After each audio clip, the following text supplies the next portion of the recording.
किस्सा आहे पुण्यातला 1979 सालचा। 92 ते 93 या दरम्यान पुण्याचे महापौर राहिलेल्या एका जबरदस्त व्यक्तिमत्वाचा। 79 साली पहिल्यांदाच नगरसेवक पदाची निवडणूक लढण्यासाठी हे व्यक्तिमत्व निवडणूक रिंगणात उतरलं। एका वाड्यात प्रचारासाठी गेलं। त्या ठिकाणी मतं होती 824, पण त्यावेळी त्यांनी प्रचार करताना स्पष्टपणे सांगितलं की एकाही गुंडानं मला मतदान करायचं नाही, कारण उद्या मतदान करून मी जर तुमच्या जीवावर निवडून आलो तर उद्या तुम्ही माझ्याकडे याल की मला सोडवा, मी कुणालाही सोडवणार नाही, असं वक्तव्य त्यांनी केलं। आणि त्याच वाड्यातली 824 पैकी 750 मतं मिळवली। याचाच अर्थ याच पुण्यात नगरसेवक ते महापौर पदाचा प्रवास केलेल्या या व्यक्तिमत्वाला गुंडापुंडांची गरज लागली नाही तरी देखील राजकारणी लोक निवडून येऊ शकतात हे त्यांनी दाखवून दिलं। पण आज पुणे सोडा, अख्ख्या महाराष्ट्रात गुंडापुंडांशिवाय राजकारण्यांना राजकारणच करता येत नाही अशी परिस्थिती झाली आहे। आणि त्यातूनच हे घायवळ सारखे गुंड जन्माला येतात आणि मग अक्षरशः थैमान घालतात। आज घायवळ याच राजकारण्यांच्या वरदास्तानं आणि पोलिसांच्या हातावर तुरी देऊन परदेशात जाऊन बसलाय। त्याचा सक्का भाऊ आज कुणाच्या तरी राजकारण्यांच्या नादी लागून त्यांना आपलंसं करून त्यांची मेहरबानी घेऊन शस्त्र परवाना मिळवून बसलाय। आणि या ठिकाणी परिस्थिती अशी आहे की ज्याला आपण पुणे तिथे काय उणे म्हणायचो, आज तिथे पुणे तिथे गुन्हेच गुन्हे असं म्हणायची वेळ आली। आता ते व्यक्तिमत्व कोण जे 79 साली पहिल्यांदा निवडणूक रिंगणात उतरलं आणि थेट महापौर पदापर्यंत जाऊन पोहोचलं। अर्थातच महापौर कसा असावा असं पुस्तक त्यांनी लिहिलंय। असा महापौर पुण्याचा ते नक्की वाचा। आणि त्याच माजी महापौरांना मी या स्टुडिओमध्ये बोलावलाय, कारण माझ्या आजच्या शोचं नावच आहे आमचं पुणे असं नव्हतं हो। आणि हे माजी महापौर आहेत, अर्थातच शांतीलाल सुरतवाला। आता मी जो काही किस्सा सांगितला तो किस्सा 100% खरा आहे, 100%। काय घडलं? त्या वाड्याचं नाव विष्णुपुरा। काय घडलं होतं त्या वाड्यात 216 कुटुंब, एका वाड्यात 824 मतं। मी 22-24 वर्षाचा, त्या सगळ्या पोरांची मीटिंग, त्या वाड्यात मीटिंग झाली आणि मला कुजबूज ऐकू आली की इथं 2-3 पोरं अशी आहेत की जे थिएटरमध्ये तिकिटांचा काळा बाजार करतायत। आता आमच्याकडं थिएटरमध्ये काळा बाजार केला ना तरी त्या काळात गुंडच म्हणायचो आम्ही। आता त्याला गुंड म्हणायचं का नाही तुम्ही ठरवा, पण आम्ही त्याला गुंडच म्हणायचो। मग दोघा तिघांनी कुजबूज ऐकाव आल्यावर मी माझं शेवटचं भाषण मी माझ्या भाषणात सांगितलं, बाबा रे, जो कुणी गुंड असेल त्यांनी मला मत देऊ नका, कारण उद्या मी निवडून आलो तर तुम्हाला पोलीस चौकीत सोडवायला येणार नाही। आणि तरी सुद्धा त्या वाड्यातली 824 पैकी 750 मतं मला मिळाली आणि पहिल्याच निवडणुकीत मी 500 मतांनी निवडून आलो। नक्कीच। अर्थात तुम्ही काका मुळातच गणेश मंडळाचा कार्यकर्ता म्हणून काम केले, अर्थात त्या आधीपासून देखील तुम्ही सक्रिय आहात आणि मग नगरसेवक, मग महापौर आणि वेगवेगळ्या सामाजिक संस्थांसोबत देखील तुम्ही काम केलं। मला एक तुम्हाला प्रश्न विचारायचा आहे, आत्ताची गणेश मंडळ, पूर्वीची गणेश मंडळ याच्यातला काय मोठा फरक जाणवतो? तुम्ही गणेश मंडळाचा उल्लेख केला तर बरोबर आहे। हुतात्मा बाबूगणू तरुण मंडळाचा मी संस्थापक अध्यक्ष, 25 वर्ष काम केलं। पण अध्यक्ष होण्यासाठी असं घरातून उचलून आणून करत नसायचे। तुम्हाला माहिती म्हणून सांगतो, कार्यकर्त्याला ओळखायचे लोक।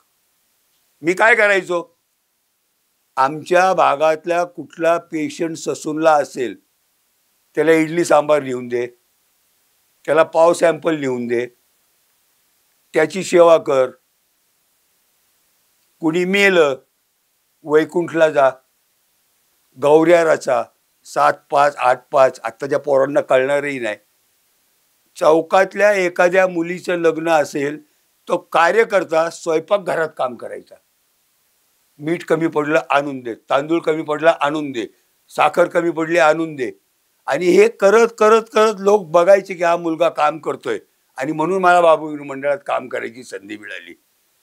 आता निवडणूक आली, फ्लॅक्स लावा. आता सगळ्या पक्षाचे आता आता आता आता सध्याची परिस्थिती जशी आहे, परवा मी सहज विचार केला की बोर्ड कोण कुठं कसं लावतंय. तुम्हाला ऐकलं तर आश्चर्य वाटेल.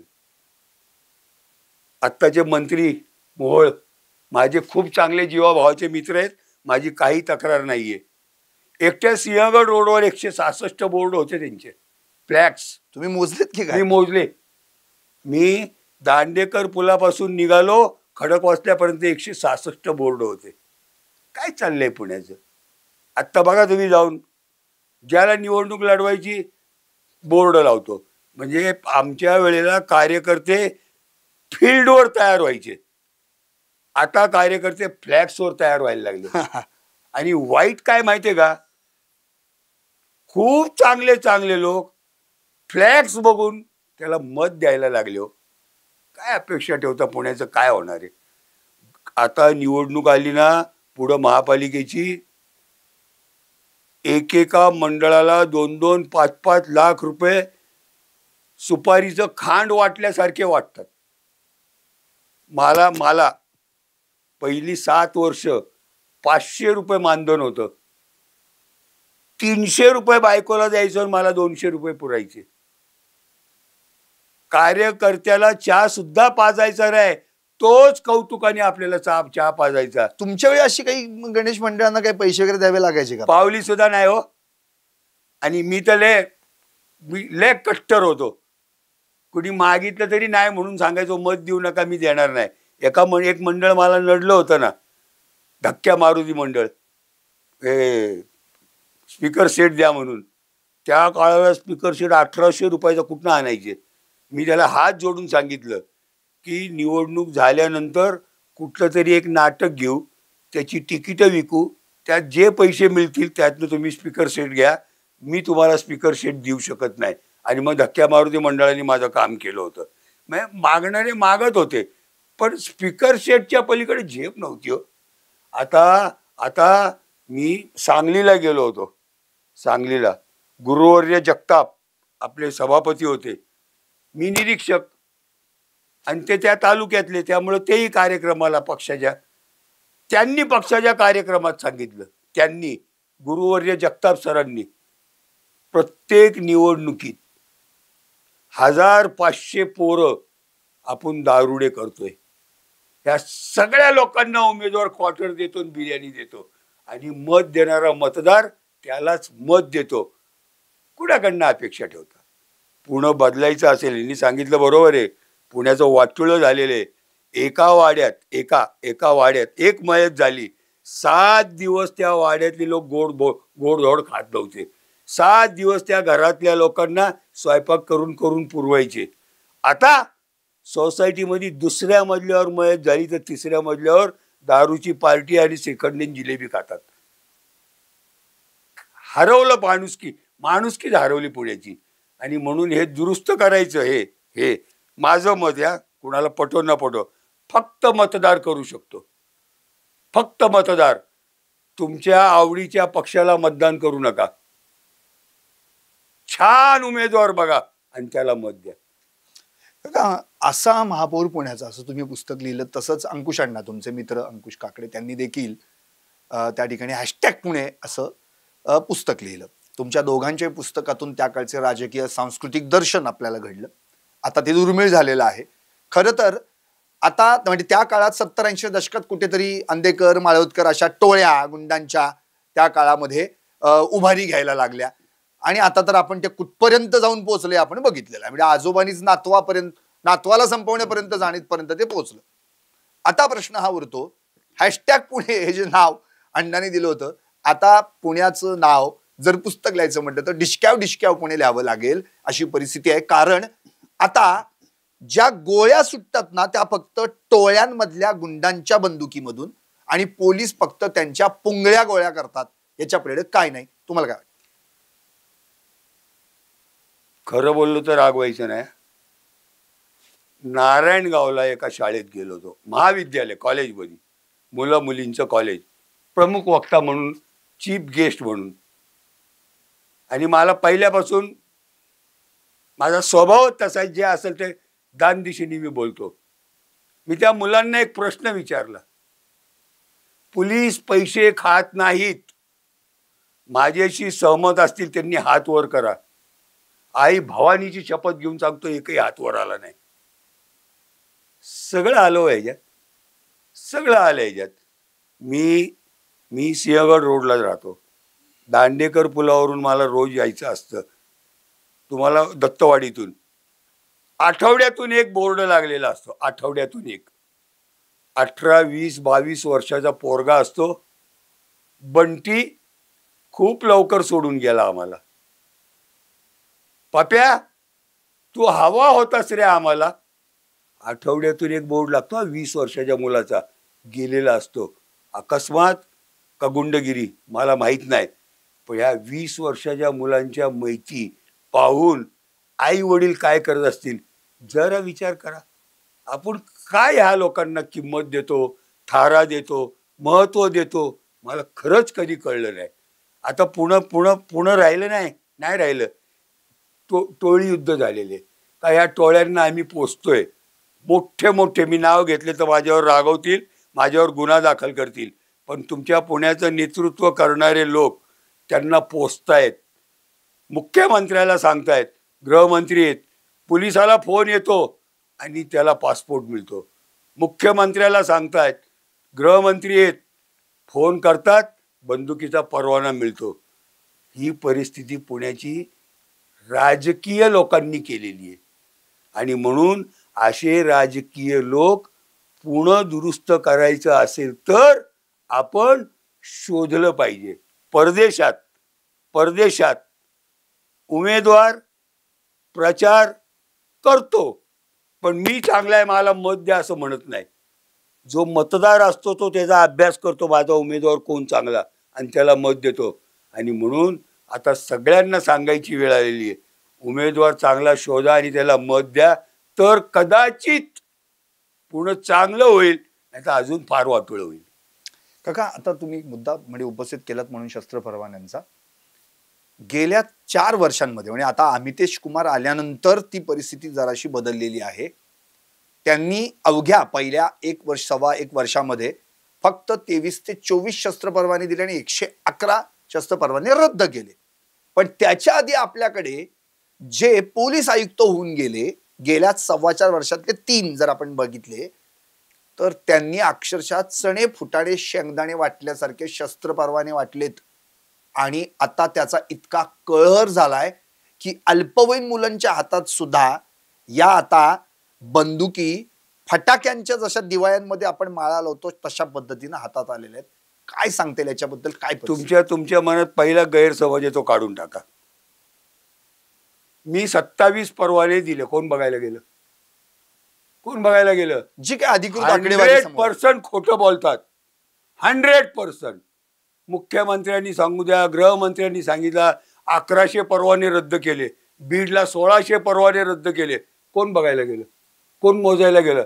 100% खोटं बोलणाऱ्यांच्या राज्यात सध्या आम्ही राहतोय. दुसरं, सज्जन माणसाला परवाना लागतो, दुर्जनाला परवाना कशाला लागतो? किती पैसे बोला, पिस्तूल कुठं मिळतं त्यांना माहिती आहे, ते जातात आणि घेऊन येतात. ही सगळी माणसं पोलिसाला पोचतात. आणि म्हणून अंगलट येत नाही तोपर्यंत पोलिसांचं संरक्षण असतं. ज्या दिवशी पोलीस कमिशनर सांगल टोळ्या बंद करणार, त्याच्या दुसऱ्या दिवशी 14 रिक्षा फुटलेल्या असतात पुण्यात. दुसऱ्या दिवशी लगेच उत्तर मिळालेलं असतं. नाही हो, फक्त आणि फक्त ह्याच्यावर सगळं महाराष्ट्र आता चाललेलं आहे. आत्ताच्या पोलीस आयुक्तांनी सांगितलं नाही का मुलाखतीमध्ये 60 दिवसांमध्ये पुणे व्हाईट वॉश करणार गुंडांपासून? खोटे. मी इथं येऊन तुमचा गुलाम होऊन जाईल, मी इथं येऊन तुमच्या पायावर माझं डोकं ठेवून जाईल, काही होणार नाही. सगळे म्हणजे अधिकारी सोडा हो, अधिकारी सोडा, मुख्यमंत्री, उपमुख्यमंत्री, मंत्री सगळे खोटं बोलायला लागलेत. एकही शेतकऱ्याला रडू देणार नाही. दिवाळीच्या आधी सगळं देणार. दिवाळीच्या आधी सगळं मिळालं ना तरी बी तुमचा गुलाम होईल. काय माहिती का, वेळ मारून न्यायची अशी परिस्थिती आपली झालेली आहे. आणि म्हणून जोपर्यंत वेळ मारून न्यायची अशी परिस्थिती मी स्वीकारतोय तो असंच चालणार आहे. तुमच्या काळामध्ये राजकारण किंवा राजकारण करणाऱ्या व्यक्ती आणि गुंड यांचं जेवढं समेट नव्हतं तेवढं आता काही पटीने दिसायला लागलं. त्याच्याशिवाय निवडणूकच नाही. सगळ्यात आधी ज्याला निवडणूक लावायची तो 50 बोर्ड लावून टाकतो, माझ्या वाढदिवसाच्या शुभेच्छा, माझ्या वाढदिवसाच्या मला शुभेच्छा. नेतृत्व जिद्दीने येतं, वयाने येत नाही. काय काय काय काय काय कुणी कुणी वाक्य लिहून देईल ते वाक्य त्याच्यावर टाकलेले असतात. आणि त्याच वेळेला मला निवडून यायला कुणाकुणाची मदत लागेल त्याची यादी तयार केलेली असते आणि त्या यादीप्रमाणे त्याच्या मागं लागतात. आणि मग जो गुंड आहे त्याला चांगलं संरक्षण कोण देईल अशा उमेदवाराला तो पाठिंबा देतो. बर, आता असं पोलिसांनी म्हटलेलं आहे की पुण्यामध्ये साधारण एक 80-90 टोळ्या आहेत, काही छोट्या आहेत, काही मोठ्या आहेत आणि त्यांचा बिमोड करण्यासाठी आता लवकरच युद्ध पातळीवर तयारी सुरू आहे. खोटे किती टोळे आहेत मला माहित नाही, 100% खोटे. म्हणजे मी चांदगुडे साहेब, फरसखाना पोलीस स्टेशनचे पोलीस इन्स्पेक्टर, लिमये साहेब, विश्रामबागवाडा पोलीस स्टेशनचे इन्स्पेक्टर, कारखानीस साहेब, फरसखान्याचे पोलीस इन्स्पेक्टर, त्यांच्याबरोबर त्यांच्या हाताखाली काम केलेला माणूस आहे. जागेवर गुंडाला ठेचून टाकायचे हो, खाली बसवायचे, त्याचे केस धरायचे, केस धरून त्याला उभा करायचे आणि त्याच्या नडगीवर बूट मारायचे. तो दान दिशेने खाली बसायचा, हातात केसाचा बुचका यायचा. शेकडो गुंड जागेवर नेस्त नाबूद करताना मी पाहिलेला माणूस आहे. मला एक गुंड नेस्त नाबूद करतानाचा आत्ताचा व्हिडिओ दाखवा. आत्ताचे धिंड काढतात ना, पण खोटे ना. दिंडेला कोण विचारते, दिंडेला कोण विचारते? तुमचा डोळा फोडला तर तुमच्यावर परिणाम असतो. तुमची दिंड काढल्याने तुमच्यावर काय परिणाम आहे? दुसऱ्या दिवशी त्यालाच मत द्या, टोळीवाले त्याला रामराम करतात. ते धिंड बिंड सगळं बोगस आहे. TV वाले कव्हर करतात, वेरतात आणि दिवाळी होऊन जाते एक दिवसाची. बर, मग आता याच्यावर उपाय काय? ही सगळी राजकारण. सज्जन माणसाला मत. मला महापालिकेच्या निवडणुकीत उभं राहायचं नव्हतं. मी व्यापारी घरातला मुलगा, माझं सुपारी तंबाखूचं दुकान. मी निवडणुकीला उभा राहिलो. माझ्या भावाने मला 1 महिना घरातून हाकलून दिलं होतं. मला कोणी उभं केलं माहिती आहे? प्रतापराव गोडसेंनी. चांगला मुलगा आहे, महापालिकेत पाहिजे.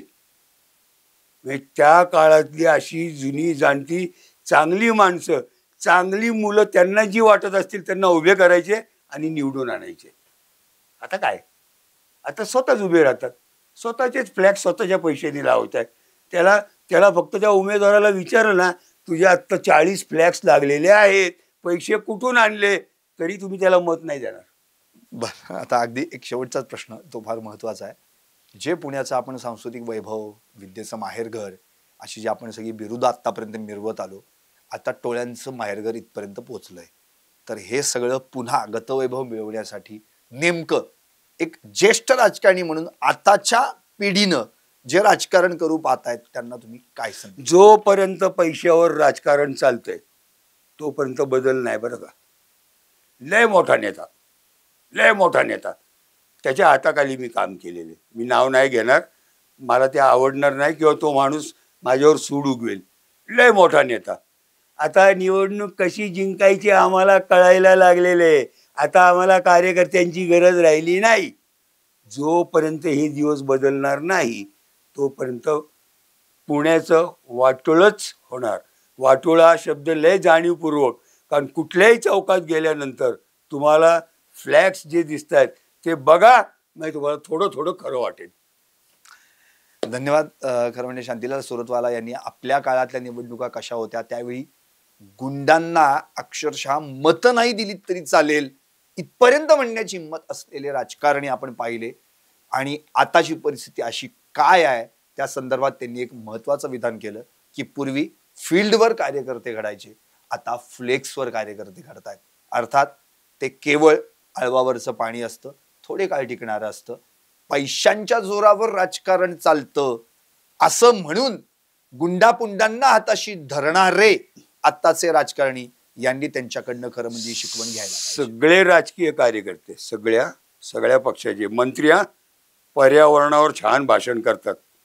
कात्रजला जा, डोंगर बघा, अख्खा डोंगर बंगल्यांनी भरलेला आहे, फ्लॅटनी भरलेला आहे, अख्ख्या डोंगराचं वाटोळं केलेलं आहे ह्याच राजकारणी लोकांनी. म्हणजे बोलतात एक आणि करतात एक, हे ओळखून घ्या. नक्कीच. एकंदरीतच आपण जो काही कार्यक्रम घेतलाय त्या कार्यक्रमात जे काही आपण टॅगलाईन त्याची ठेवलेली आहे, शीर्षक जे ठेवलेलं आहे ते म्हणजे आमचं पुणे असं नव्हतं हो. असं सांगणारेच असा महापौर पुण्याचं ज्यांनी पुस्तक लिहिलंय ते शांतीलाल सुरतवाला यांनी त्यावेळची कहाणी सांगितली. आताच्या राजकारण्यांनी यातून थोडा तरी धडा घ्यावा आणि पुण्याला पुन्हा एकदा तेच गतवैभव मिळवून द्यावं एवढीच काय ती अपेक्षा. तुमची car, electric panel, data server आगीपासून सुरक्षित आहे का? नाही? मग आजच बसवा F protect temperature activated fire suppression device.